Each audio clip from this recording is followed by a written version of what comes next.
ಲತೆಗಿನಾದ ದ್ರೌಪದಿ ಕಾಯ್ದ ಕೋಳಲ್ನಾಡೈ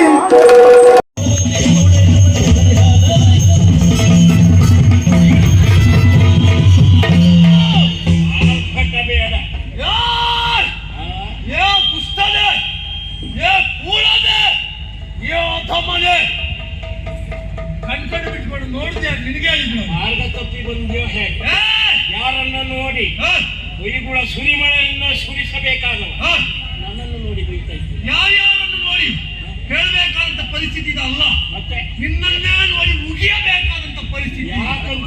ಯಾಕೆ ಕೇಳಿದ್ರೆ ಈ ಭೂಲೋಕದಲ್ಲಿ ಮಾಡ್ತಿರುವ ಕಾರ್ಯ ಆದರೂ ಏನು? ತಾನು ಕುಲದಲ್ಲಿ ಹುಟ್ಟಿಕೊಂಡಿದ್ದಿ, ಜನರಿಗೆ ಯಾರಿಗೂ ಒಂದು ಒಳ್ಳೆ ಕಾರ್ಯವನ್ನು ಮಾಡಿದವ ನೀನಲ್ಲ. ನಿನಗೆ ಯಾರು ಹೇಳಿದ್ದು ದಾನವರು ಒಳ್ಳೆ ಕಾರ್ಯಕ್ರಮ ಮಾಡುವುದಕ್ಕೆ ಹುಟ್ಟಿದವರಂತ? ಎಂತದು ದಾನವರು ಒಳ್ಳೆ ಕಾರ್ಯ ಮಾಡುವುದಕ್ಕೆ ಹುಟ್ಟಿದವರಂತ ನಿನಗೆ ಯಾರು ಹೇಳಿದ್ದು? ಒಳ್ಳೆ ಕಾರ್ಯ ಮಾಡುವುದಕ್ಕೆ ಹುಟ್ಟಿದವರಂತ ಕೆಟ್ಟ ಕಾರ್ಯ ಮಾಡುವವರೇ ನೀವು. ದಾನವರ ಧರ್ಮವೇ ಇದೆ, ಕೆಟ್ಟ ಕಾರ್ಯ ಮಾಡುವುದೇ ಧರ್ಮ.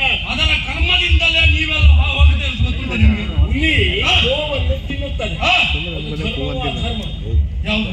ಹುಲಿ ಗೋವನ್ನು ತಿನ್ನುವುದು ಧರ್ಮವೋ ಅಧರ್ಮ? ಅದು ನಿನಗೆ ಬೇಕಾಗುತ್ತೆ.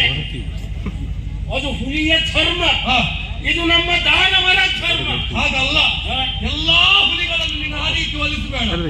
ಆ ಹುಲಿಗೆ ನಾವು ಸ್ವಲ್ಪ ಪ್ರೀತಿಯನ್ನು ತೋರಿಸಿದ್ವಿ.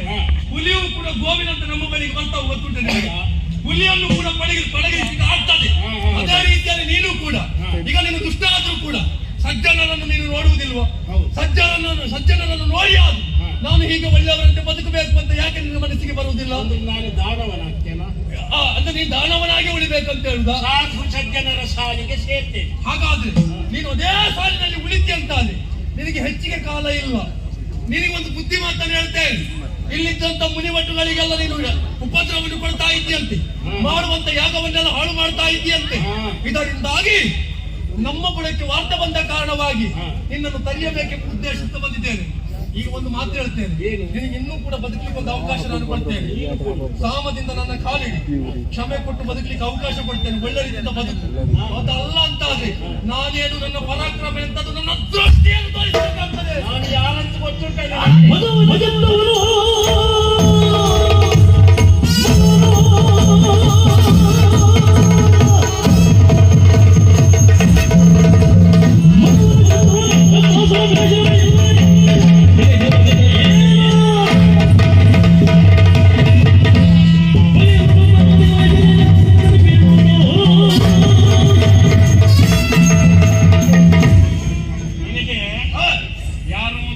ಅಭಿಪ್ರಾಯ ಹೇಳಿದ್ದಾರೆ. ನಾನು ಯಾರು ಎನ್ನುವುದು ಸರಿಯಾಗಿ ಗೊತ್ತಿಲ್ಲ ನನಗೆ. ಅಲ್ಲ, ಯಾರು ಪುಣ್ಯಾತ್ಮನೆ? ಯಾರು? ಸ್ವರ್ಗದ ಅಧಿಕಾರಿ ಆ ಮಖವ, ಅವನನ್ನೇ ಗೆದ್ದವ. ಸ್ವರ್ಗಲೋಕದ ಅಧಿಕಾರಿಯಾಗಿ ಮಾತಾಡದ ಸಾಮ್ರಾಟನಾಗಿ ಈ ಮುತ್ಯ ಲೋಕವನ್ನು ವಶಪಡಿಸಿಕೊಂಡು 3 ಲೋಕಾಧೀಶನಾಗಿ ಮೆರೆಯುವ ರೋಣಿತಾಪುರದ ಅಧಿಕಾರಿ ರಕುತಾಸುರ. ರಕುತಾಸುರ ಅಂದ್ರೆ ನೀನಯ್ಯ. ನಾನು ಬಂದದ್ದು ಯಾರಿಗೋಸ್ಕರ ಗೊತ್ತು? ನೋಡು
ನೀನು ಎಷ್ಟು ಸಾಧನೆ ಮಾಡಿದ್ದು, ಏನು ಗೊತ್ತಿಲ್ಲದೆ ಬಂದವಂತ ಮಾಡಿದ್ದೇನೆ.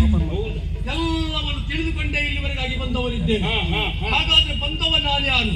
ಯಾರು? ನೀನು ಹೇಳಿದ್ಯಲ್ಲ, ನಾನು ಹಾಗೆ ಮಾಡಿದೆ ಹೀಗೆ ಮಾಡಿದೆ, ಮೂರು ಲೋಕಾಧೀಶ. ಸುಳ್ಳು ಹೇಳಲಿಲ್ಲ ನಾನು, ಸತ್ಯವನ್ನೇ ಹೇಳಿದ್ದೇನೆ. ಮಾಡಿದ್ದನ್ನೇ ಹೇಳಿ. ನೀನು ಮಾಡಿದ್ದೀಯ ಹೌದು, ಆದ್ರೆ ನನ್ನ ಹುಟ್ಟಿ ಹಾಗೆ. ಹೇಗೆ? ನಾನು ಇಲ್ಲಿಂದ ಬಂದವ. ಎಲ್ಲಿಂದ? ನನ್ನ ಪೂರ್ವಪರ ತಿಳಿದ್ರೆ ಎದೆ ಹೊಡೆದು ಸಾಯ್ತಿ ಮಗನೇ ನೀನು. ಹೌದಾ?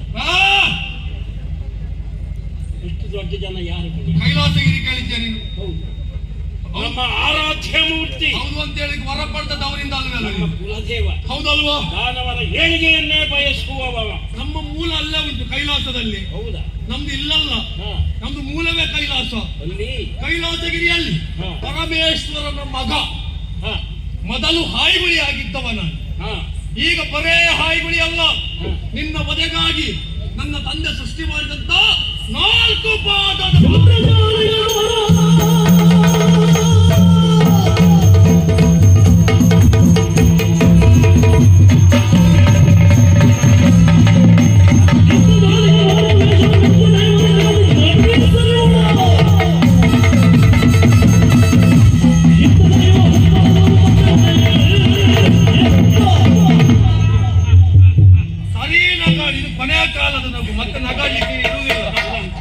ವರ ಕೊಡುವಾಗ ನಿನ್ನ ಅಪ್ಪನಿಗೆ ಹುಚ್ಚಿ ಹಿಡಿದಿದೆ. ಈಗ ನನ್ನ ಮುಂಭಾಗದಲ್ಲಿ ಅದೇ ಹುಚ್ಚನ್ನು ತಕೊಂಡು ಬಂದೆ. ಯಾಕೆ ನನ್ನ ಅಪ್ಪನಿಗೆ ಯಾಕೆ ಹುಚ್ಚಿಡಿದದ್ದು? ಹುಚ್ಚಿ ಹಿಡಿದು ಕೆಲವರು ಹುಚ್ಚಿರನ್ನ ಹೀಗೆ ವೇಷ ಮಾಡುವುದುಂಟು. ಇನ್ನೊಂದು ಇಂದ್ರಜಾಲ, ಮಹೇಂದ್ರಜಾಲ, ವಿದ್ಯೆಯನ್ನು ಬಲ್ಲಂತಹ ಕರಗತ ಮಾಡಿಕೊಂಡಂತಹ ವ್ಯಕ್ತಿಗಳು ವೇಷ ಮಾಡಿಕೊಂಡು ನಾನು ಕೈಗೂಡಿ ಇಂಥದ್ದೆಲ್ಲ ಹೇಳಿದ್ರೆ ಅದಕ್ಕೆಲ್ಲ ಹೆದರ್ತೇನೆ ಅಂತ ಭಾವಿಸಿ. ನೀನ್ ಇಂಥದ್ದೆಲ್ಲ ಹೆದರುವುದಕ್ಕೆ ನಿನ್ನಂತೆ ಹುಂಬನಲ್ಲ ತಿಳಿಯಿತೋ. ನೀನ್ ಇಂಥದ್ದೆಲ್ಲ ಇದ್ದವರಿಗೆಲ್ಲ ಹುಚ್ಚ, ಹಾಗೆ ವೇಷ ಮಾಡ್ತಾರೆ ಹೀಗೆ ವೇಷ ಮಾಡ್ತಾರೆ ಹೇಳಿ ಹೇಳಿ ನೀನು ಮಾನಸಿಕ ಆಗಿರೋದಿಲ್ಲ. ಈಗ ಮಾನಸಿಕ ಮತ್ತೆಂತ ನೀನು ಮಾನಸಿಕ? ಇದು ವೇಷವ? ಇದು ನಿನ್ನ ವೇಷವನ್ನು ಕಳಚಿ. ಇದು ಅವತಾರ. ನಿನಗೆ ಅವತಾರಕ್ಕೂ ವೇಷಕ್ಕೂ ವ್ಯತ್ಯಾಸ ಗೊತ್ತುಂಟು ನಿನಗೆ? ಹೌದಾ? ಯಾವ ಅವತಾರ? ನೀನು ಪರಮೇಶ್ವರನಿಂದ ವರ ಪಡೆದದ್ದೇ ಹಾಗೆ 4 ಪಾದದ ಶಕ್ತಿಯಿಂದ, ಮಾನವನು ಅಲ್ಲ ಪ್ರಾಣಿವಲ್ಲದ ಒಂದು ಅವತಾರದಿಂದ. ಹಾಗಾದ್ರೆ ನಾನೆಂತದ್ದು? 4 ಪಾದವನ್ನು ಊರಿ ನಿಂತಿದ್ದೇನೆ. ನಾನು ಮನುಷ್ಯನೂ ಅಲ್ಲ ಪ್ರಾಣಿಯೂ ಅಲ್ಲ. ಈಗ ನನಗಾಗಿಯೇ ಹುಟ್ಟಿಕೊಂಡ, ನಿನಗಾಗೆ ಹುಟ್ಟಿಕೊಂಡವನ. ನಿನ್ನ ಈ ನಿಜ ವೇಷವನ್ನು ಕಳಚಿ ನಿಜ ಬಣ್ಣ ಏನಂತ ತೋರಿಸ್ತೇನೆ ಈಗ ಎಲ್ಲರಿಗೂ.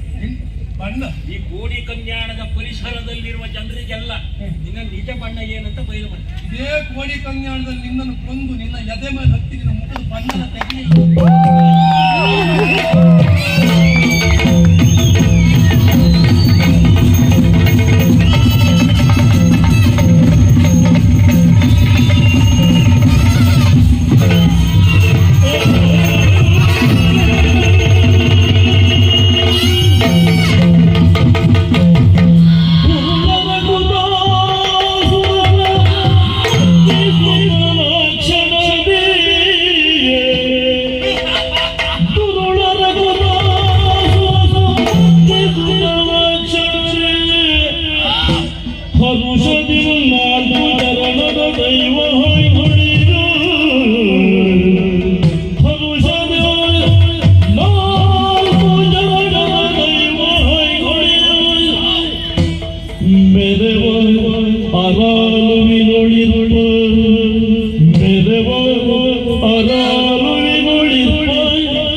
ಇವನಿಗೆ ಎಷ್ಟೇ ಹೇಳಿದ್ರು ಕೇಳಲಿಲ್ಲ.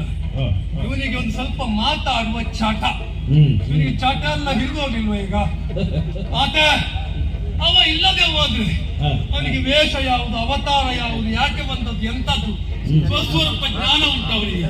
ತಂದೆ ಹೋಗಿದ್ದಾರೆ ನನ್ನ ಕೈಯಿಂದ. ತಂದೆಯಿಂದ ಆಧ್ಯಾತ್ಮಿಕವಾಗಿ ರಕ್ತಾಸುರನನ್ನು ಕೊಂದು ಮುಂದೆ ಮಾಡಬೇಕಾದಂತ ಕಾರ್ಯ ಉಂಟು ಮಗನಿಗೆ ಎಂಬ ಹಾಗೆ ಅವನನ್ನು ಕೊಂದ ಮೇಲೆ ಇನ್ನು ಮುಂದೆ ನನ್ನ ಬುದ್ಧಿ ಜಾಗೃತ ಆಗ್ತಾ ಉಂಟು. ಹಾ. ಹಾಗಾದ್ರೆ ಮತ್ತೆ ನಾನು ಕೈಲಾಸವನ್ನು ಸೇರುವ ಹಾಗಿಲ್ಲ. ಹೌದು, ಹೌದು. ಇದೇ ಭೂಲೋಕದಲ್ಲಿ ಇದ್ದುಕೊಂಡು ಭಕ್ತಾದಿಗಳನ್ನು ಪಡೆಯುತ್ತಾ ಈ ಭೂಲೋಕದಲ್ಲಿ ಸ್ಥಿರವಾಗಿ ನೆಲೆಯಾಗಬೇಕು. ಹೌದು, ಹೌದು. ಹಾಗಾದ್ರೆ ರತ್ನಾಸುರನನ್ನು ಕೊಲ್ಲಲಿಕ್ಕೆ ಒಂದು ರೀತಿಯ ಸ್ಥಳ ಯಾವುದು ಅಂತ ನೋಡಿದ್ರೆ ಹಾ, ಹಾ. ಇದೇ ಅಲ್ವಾ ಕೋಡಿ ಕನ್ಯಾಣ ಪ್ರದೇಶ. ಓ, ಇದೆಯಾ? ಇದೇ ಪ್ರದೇಶ. ಹಾ, ಹಾ. ಈ ಕೋಡಿ ಕನ್ಯಾಣ ಪ್ರದೇಶದಲ್ಲಿ ಹ್ಮ್. ರತ್ನಾಸುರನನ್ನು ಕೊಂದು ಹ್ಮ್. ಇದೇ ಜಾಗದಲ್ಲಿ ಸ್ಥಿರವಾಗಿ ನೆಲೆಯಾಗಬೇಕು ಅಂತ ನಾನು ತೀರ್ಮಾನ ಮಾಡಿದ್ದೇನೆ. ನಿಲ್ಲುವ ಸ್ಥಳ. ಆದ್ರೆ ಒಂದು ಕೆಲಸ ಆಯ್ತಲ್ಲ, ಏನು, ಏನು? ನಾವೆಲ್ಲ ಹಾಗೆಲ್ಲ ನೆಲೆಯಾಗ್ಲಿಕ್ಕೆ ಆಗ್ತದ? ಇಲ್ಲಪ್ಪ, ಇಲ್ಲ. ನಮ್ಮ ಇಷ್ಟ ಬಂದ ಹಾಗೆಲ್ಲ ನಾವೆಲ್ಲೆಲ್ಲಿ ಹೋಗಿ ಕುಳಿತುಕೊಳ್ಳಿಕ್ಕೆ ಆಗ್ತದ? ಹ್ಮ್. ಅದು ಆಗ್ಲಿಕ್ಕಿಲ್ಲ. ಹಾ, ಹಾ. ಇಲ್ಲಿಯವರೇ ನಮಗೊಂದು ಸ್ಥಾನಮಾನವನ್ನು ಕೊಡಬೇಕು, ನಮಗೊಂದು ಜಾಗವನ್ನು ಕೊಟ್ಟು ನಮ್ಮನ್ನು ಆರಾಧಿಸಬೇಕು. ಹೌದು. ಅಲ್ಲಿವರೆಗಾಗಿ ನಾನು ಕಾಯಬೇಕಲ್ಲ. ಹ್ಮ್. ಅವರು ಬರುವವರೆಗಾಗಿ ನಾನು ಕಾಯುವುದೆಲ್ಲಿ? ಎಲ್ಲಿ? ಎಲ್ಲ ಕುಳಿತುಕೊಳ್ಳುವುದು ಎಲ್ಲಿ? ಏನ್? ಏನು, ಏನು? ಓ, ಅಲ್ಲಿ ಕಾಣುತ್ತಿರುವುದು ಎಂತದ್ದು ಸ್ವಾಮಿ? ಅದು ಏನು, ಏನು? ಎಲ್ಲ ಹೇಳ್ತಾ ಇದ್ದಾರೆ. ಹಾ, ಹಾ. ಅದೆಂತದ್ದು ಪ್ರದೇಶ ಅಂತೆ? ಅರಾಲ್, ಅರಾಲ್, ಅರಾಲ್. ಅರಾಲು ಪ್ರದೇಶ. ಹ್ಮ್. ಅಲ್ಲಿ ಒಂದು ಜೋಡಿ ತಾಳೆ ವೃಕ್ಷ, ಹೌದು, ಹೌದು. ಹಣೆ ಮರ ಅಂತಲೂ ಕರೀತಾರೆ. ಹೌದು, ಹೌದು, ಹೌದು. ಜೋಡಿ ತಾಳೆ ವೃಕ್ಷ ಕಾಣ್ತಾ ಉಂಟು. ಹ್ಮ್. ನನ್ನ ದೃಷ್ಟಿ ಹೋದದ್ದೇ ಆ ತಾಳೆ ವೃಕ್ಷದ ಮೇಲೆ. ಹಾ, ಹಾ. ಹಾಗಾದ್ರೆ ನಾನು ಎಲ್ಲಿಯಲ್ಲಿಯೋ ಕುಳಿತುಕೊಂಡು ಹ್ಮ್. ಈ ಜನರು ಯಾವಾಗ ಜಾಗ ಕೊಡ್ತಾರೆ, ಯಾವಾಗ ನನ್ನನ್ನು ನಂಬುತ್ತಾರೆ ಅಂತ ನಾನು ಕಾಯುವುದಲ್ಲ. ಹ್ಮ್. ಅದೇ ತಾಳೆ ವೃಕ್ಷದಲ್ಲಿ ಇರ್ತೇನೆ. ಹ್ಮ್. ಅದು ಹೇಗೆ? ಹಾ, ಹಾ. ಒಂದು ತಾಳೆ ವೃಕ್ಷಕ್ಕೆ ಕಾಲನ್ನು ಕೊಟ್ಟು, ಹಾ, ಒಂದು ತಾಳೆ ವೃಕ್ಷಕ್ಕೆ ನನ್ನ ತಲೆಯನ್ನು ಕೊಟ್ಟು ಹಾ. ಹಾಯಾಗಿ ಮಲಗುತ್ತೇನೆ. ಹ್ಮ್. ಅಷ್ಟು ಮಾತ್ರ ಅಲ್ಲ, ಹ್ಮ್. ನಾನು ಇದ್ದೇನೆ, ಹ್ಮ್. ಹ್ಮ್. ಇಂಥದ್ದೊಂದು ಶಕ್ತಿ ಇಲ್ಲಿ ಉಂಟು ಅಂತ ಗೊತ್ತಾಗಬೇಕು. ಹ್ಮ್. ನಾನು ಸುಮ್ಮನೆ ಮಲಗಿ ನಿದ್ದೆ ಮಾಡಿ ಜನರಿಗೆ ಗೊತ್ತಾಗಬೇಕು. ಗೊತ್ತಾಗುದು. ನಾನು ಎಷ್ಟು ವರ್ಷ ಅಂತ ಕಾಯುತ್ತೇನೆ. ಹೌದು, ಹೌದು. ಹಾಗಲ್ಲ, ಹಾ. ಈ ಕೋಡಿ ಕನ್ಯಾಣದವರಿಗೆ ಹ್ಮ್. 4 ಪಾದದ ಹೈಗುಳಿ ಒಂದು ಉಂಟು, ಒಂದು ಶಕ್ತಿ ಉಂಟು ಅಂತ ಗೊತ್ತಾಗಬೇಕು ಅಂತಾದ್ರೆ ಹ್ಮ್. ಇನ್ನು ಮುಂದೆ ನಾನು ಮಾಡುವಂತ ಕಾರ್ಯ ಹ್ಮ್. ಪರಿಯ ಉತ್ಪಾತವನ್ನೇ ಕೋಡಿ ಕನ್ಯಾಣದಲ್ಲಿ ಸೃಷ್ಟಿ ಮಾಡ್ತೇನೆ. ಹ್ಮ್. ಬೆಂಕಿಯ ಮಳೆ ಸೊರಿತೇನೆ, ಹ್ಮ್. ಬೇಗಂತ ಹೋದ ಕಾರ್ಯವನ್ನು ಮಾಡ್ತೇನೆ. ಹ್ಮ್. ಇದನ್ನಾದ್ರೂ ನೋಡಿಯೂ ಕೋಡಿ ಕನ್ಯಾಣದ ಜನರು ಎಚ್ಚೆತ್ತುಕೊಂಡು ನನಗೊಂದು ಜಾಗವನ್ನು ಕೊಡ್ತಾರ ನೋಡುವ ಆ ನಿರೀಕ್ಷೆ